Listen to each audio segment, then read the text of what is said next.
जीवनाच्या प्रवाहात काही क्षण असं येतात की ते संपूर्ण जगाला थक्क करून टाकतात. अशीच एक अद्भुत घटना कोल्हापूरच्या मातीत घडली आहे. अवघे 2 महिने 20 दिवसांचे बालक शंभूराजे पुष्कराज पाटील हे अचानक पालतं होऊन रांगायला लागलं. हा दृश्य प्रपंच पाहून घरच्यांपासून ते शेजाऱ्यांपर्यंत सर्वजण स्तिमित झाले. 28 मे 2025 रोजी जन्मलेल्या या बालवीराच्या एका क्षणातील कृतीने गावभरच नव्हे तर तालुका जिल्हाभर चर्चा रंगली.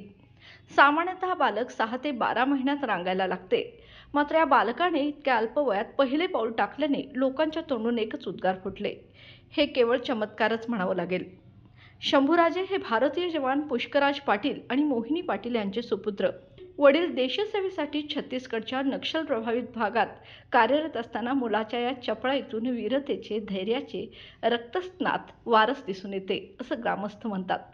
जगातील रेकॉर्डनुसार सर्वात कमी वयात रांगणारे बाळ 2 महिने 20 दिवसांचे असल्याचं नमूद झालंय. परंतु या घटनेने कोल्हापूरच्या शंभूराजेने गिनीज बुक आणि लिम्का बुक ऑफ रेकॉर्ड्समध्ये आपले स्थान पक्के करण्याची मात्र दारे उघडली आहेत. बाळ, फ्रीजमधून श्रीखंड काढ ना. आम्ही पूर्वी घरीच बनवायचो श्रीखंड. त्याची चवच वेगळी होती. आता काय सगळं रेडीमेड.